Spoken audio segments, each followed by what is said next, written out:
예, 한병도 의원입니다. 그 먼저 차장님, 직무대리 차장님께 좀 요즘 수사 상황과 관련된 걱정의 말씀을 좀 먼저 드리겠습니다. 다른 게 아니고 지금 검찰과 특수본의 이 수사 과정에서 어제 모 언론사에서 그 계엄사 전 방첩사와 국수본 연락 정황이 포착된 것처럼 언론에 이렇게 나왔습니다. 바로 그러면 사전에 논의된 것처럼 되고 이게 팩트와 관련 없이 이게 언론에 나와서 국수본에서 입장을 내기는 했는데 방첩사를 수사하는 검찰이 방첩사를 수사하는 과정에서 방첩사 측과 경찰 수사본부 간부가 연락한 단서를 잡은 것으로 파악됐습니다라고 언론 보도가 됐습니다. 그래서 국민들은 그렇게 인지를 했고요.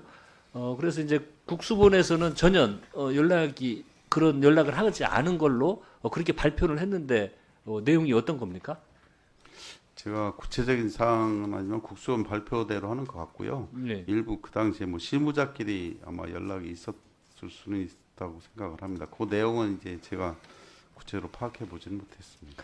차장님이 파악할 수 있는 거 아닌가요? 감사 기능을 통해서. 그때 그러니까. 그걸로 해서 지금 이제 어제 나왔기 때문에 제가 해당 기능에 어떻게 된 거냐고 한번 이게 이제 보러 하나의 단편적인 이런 현상이 나타났지만요. 앞으로 이게 사건이 수사라는 것은 본질과 증거에 입각해서 본질을 파악하는 쪽으로 해야지 일부 내용 가지고 양대 국수본도 마찬가지고 검찰도 마찬가지고 확인되지 않은 걸 언론에 이렇게 흘리면 이 어떤 사건의 본질을 흐리고 신뢰를 떨어뜨릴 수가 있습니다. 수사 자체가. 그렇기 때문에 초기 단계에서 이런 문제는 엄격히 수사기관 간에 조정을 하고 정리를 해서 이런 문제가 다시 나오지 않도록 국수본과 이야기를 하고 사실관계를 또 수사에 조금이라도 흠이 될 만한 의혹들이 생기지 않도록 털어내고 가야 되거든요. 이런 거 자꾸 나오면 수사 시작 단계부터 국민의 신뢰 못 받습니다. 알겠습니다. 네, 엄격히 점검하도록 그렇게 하시고요. 점검해 보겠습니다. 예.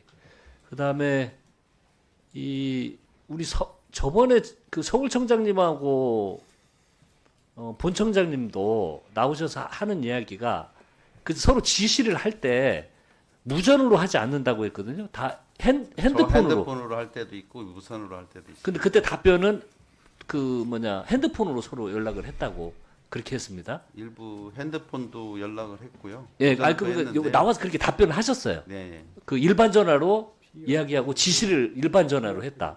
통상 이런 경우 서울청이나 본청 이거 할 때 무선보다는 일반 전화로 또 지시를 일반적으로 많이 하잖아요. 일반 전화로.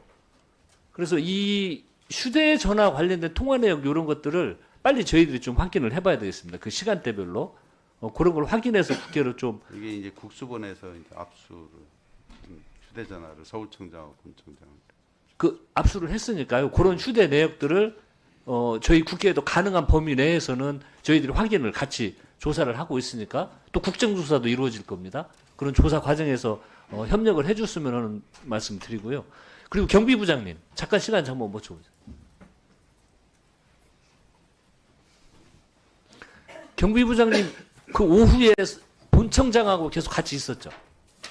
아닙니다. 저는 별도로 있었나요? 퇴근을 했습니다. 아니 이후에 본청장님은 있지 않고요. 이후에 와서 23일 직전부터 어떻게 본청장 어떻게 했어요? 저희는 본청장님하고 있지 않고 본청장님은 본청에 계시고 저는 서울청장님 옆에 있었습니다. 그 서울청장과 계속 같이 있었나요? 동선이? 서울청장님이 그 전화하시면서 왔다 갔다 하시지 않는 경우에는 네. 상지센터에 그럼 상황을 서울청장과 옆에 있으면서 서울청장이 직접 바로바로 지시하는 걸 경비라인을 통해서 지시를 내렸다는 거죠? 그날은 저를 통하지 않고 직접 지시하셨습니다. 서울청장이 경비계장 아까 경비계장이- 계장한테 직접 지시했나요? 예예. 그러면 경비계장 들어가 주시고요. 경비계장은 모든 지시를 그냥 거기서 다 짧으니까요. 서울청장이 직접 지시가 내려왔습니까? 서울청장에. 예, 서울청장님께서 이렇게 해라라고 하시면 제가 무전으로 오케이. 알겠습니다. 예. 그걸 저희들이 지금 향후 대응 때문에 그걸 확인을 해야 됩니다. 그리고 차장님, 네. 정보망 있죠? 보통 어떤- 많이 쓰지는 않는데 서울청 정보 라인으로 주재하는 망이 있죠? 모르십니까? 정보망 모르세요? 무전을 말씀하시는 예. 정보망 따로 논의하는 게 있는데 네. 없습니까? 정보망이 그것도 따로- 확인을 해서 정보 관련된 내용 네, 따로 있습니다. 예, 따로 네. 있는 거 다 알고 있어요. 예. 정리해서 그때 어떤 내용과 시기별로 됐는지 국회로 정리해서 정보망 관련된 걸 저희 방으로 보고해 점검해 주시기 바랍니다. 보겠습니다. 예. 예. 그리고 아이고 이 시간이 사무총장님. 네. 이게 이제 걱정이 정말 되는 게 어제 발표를 보면서 저는 이거 굉장히 위험하다라는 생각을 했습니다. 뭐냐면 윤석열의 이 정신 현재 상황을 인식하는 이것이 굉장히 인식의 상태가 심각하다는 이런 걱정을 많이 했고 이런 상태면 정말 이렇게 위험한 일이 발생할 수도 있지 않을까? 대한민국 대통령 아닙니까? 대통령. 그런 분이 아니 헌법기관인 국회와 선관위를 신뢰하지 않고 부정한 거잖아. 부정한 거예요. 존재 차이 대통령이 막 보수도 있고 진보도 있고 이런 걸 조종하고 토론하고 이런 게 아니고 사회 구성원에 마음에 안 드는 전부 헌법기관마저 부정을 해버리는 거 아니에요. 이건 아주 위험한 상태로 갈 수 있는 거예요. 이게 너무 걱정이 돼서 이거 존재를 부정하는 이런 거라고 저는 사회가 이거 아주 위험해지겠구나 하는 좀 걱정을 했습니다. 21대 총선, 22대 총선 부정선거 있었습니까? 딱 대답하시면 됩니다. 네. 부정선거. 21대 총선에 대해서는 발견을 못했고 22대 총선은 제가 주관해서 치른 그 선거기 때문에 저 나름대로는 최선을 다해서 치렀다고 생각합니다. 예, 부정선거 관련된 아무것도 없었습니다. 주장만 있었죠. 그럼 2022년 6월 제8회 지방선거 국민의힘이 압승했습니다. 부정선거 있었습니까? 윤석열 본인이 당선된 대통령 선거 부정선거 있었습니까? 없었죠. 네, 하여튼 부정선거의 그 부분을 찾을 수 없었습니다. 그러니까 이게 굉장히 위험하다는 게 이게 사회 현상이에요. 내 편이 이기면 그건 제대로 된 선거고 내 편이 지면 그 선거는 부정선거라는 거예요. 이런 인식의 전환을 대한민국 행정수반인 대통령이라는 사람이 공개적인 석상에서 이야기를 했다는 게 이게 굉장히 위험하기 때문에 드리고 싶은 말씀은 저번에 유포자 이런 것들을 처벌할 수 없어서 지금 저도 답답하고 선관위도 답답하잖아요.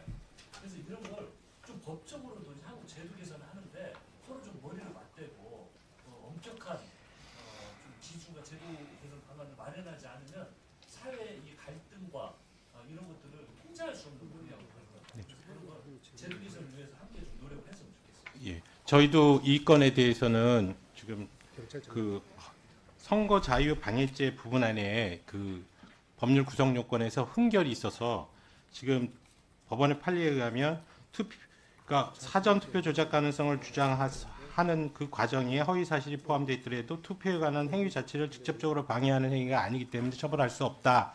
이런 내용이기 때문에 그런데 사실은 유권자의 의사에 영향을 미치는 특히 허위 사실을 유포함으로써 영향을 미치는 그 행위는 민주사회에서는 허용되지 않는다고 생각합니다. 그래서 저희들 입법 내용에서는 허위사실 유포로 인하여 선거관리 업무를 현저히 방해한 때는 별도의 그 구성 요건으로 설정을 해서 엄격히 처벌해야 된다고 생각해서 입법안을 제출을 했었는데요.